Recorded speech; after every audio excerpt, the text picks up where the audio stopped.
আসসালামু আলাইকুম, welcome back to my channel. আজকে এসএসসি 2025-এর বাংলা প্রথম পত্রের যে এমসিকিউ পরীক্ষা হয়েছে তার সমাধান দিব কুমিল্লা বোর্ডের। এটা হচ্ছে ঘ সেটের প্রশ্ন। তো চলুন শুরু করি। তো প্রথম প্রশ্নটা হচ্ছে রম্য রচনার ক্ষেত্রে কোনটি সত্যি? উত্তর হচ্ছে প্রকাশভঙ্গি ও ভাষা রঘুচালের হবে। ঝর্ণা সর্বাঙ্গে কোনটি রয়েছে? পুলক। তোমাকে পাওয়ার জন্য হে স্বাধীনতা কবিতায় কাকে সাহসী লোক বলা হয়েছে? কেষ্টদাস।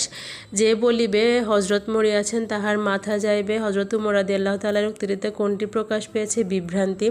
হাবিবের প্রাণাধিক প্রিয় গরু কালামানিককে অভাবের তাড়নায় বিক্রি করতে নিয়ে যাচ্ছে। কালামানিকের চোখে পানি দেখে হাবিব গরু বিক্রি না করে বাড়ি ফিরিয়ে নিয়ে আসে। উদ্দীপকের হাবিবের সাথে নিচে সাদৃশ্যপূর্ণ চরিত্র কোনটি? শুভা। উক্ত সাদৃশ্যের কারণ 1 ও 2 পশুপ্রীতি ও জীবপ্রেম।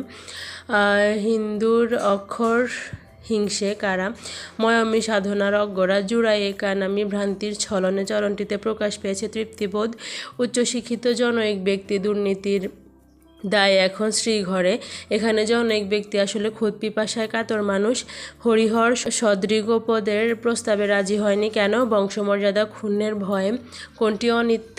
এশিরিয়া বেবিলন। জগৎ কিসে ভরপুর হলো? ধুলায়। উপেক্ষিত শক্তির উদ্বোধন প্রবন্ধটি কাজী নজরুল ইসলামের কোন গ্রন্থ থেকে সংকলিত? যুগবাণী। আধারের সাথে বুঝিয়া তাহার ফুরায় এসেছে তেল চরণটিতে প্রকাশ পেয়েছে সন্তান হারানোর আশঙ্কা। তিতুমিরা সূর্য সেনে বিজয় গৌরব আনে, মানবতা লালন কথা নিতুই বাজে কানে। উদ্দীপকের বক্তব্যের সাথে মিল খুঁজে পাওয়া যায় নিচের কোন চরণে? সবার উপরে মানুষ সত্য, তাহার উপরে নাই। এরূপ সাদৃশ্যের কারণ ঐক্যচেতনা। প্রাতঃস্মরণীয় হওয়ার জন্য করণীয় মহাজনদের অনুসরণ। 18 নম্বর গুরুনিন্দা পাপ, মিথ্যা বলা পাপ। এখানে মমতাদের বলা মিথ্যা বোঝানো হয়েছে কোন ঘটনাকে? স্বামী চাকরি হওয়ার ঘটনা। পরার্থপরতার গুরুত্ব প্রকাশ পেয়েছে কোন কবিতায়? আশা। মার্সি পিটিশন না করার জন্য 71 দিনগুলো রচনার লেখিকার সম্মতি দেওয়ার কারণ কি? রুমির আদর্শকে সম্মান। কাবুলিরা চায়ের রং কেমন? সবুজ। বাংলা সাহিত্যের প্রথম সার্থক উপন্যাস দুর্গেশ নন্দিনী।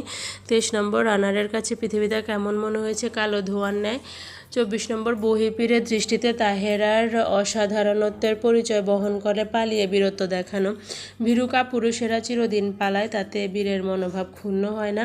এর উজ্জ্বল প্রমাণ বীরশ্রেষ্ঠ রুহুল আমিন। তার আক্রান্ত যুদ্ধজাহাজ থেকে অনেকে প্রাণভয়ে নদীতে ঝাঁপিয়ে পড়লেও একাই আমৃত্যু লড়াই চালিয়ে যান। রুহুল আমিনের মতো অকুতোভয় মানুষের জন্য স্বাধীন হয়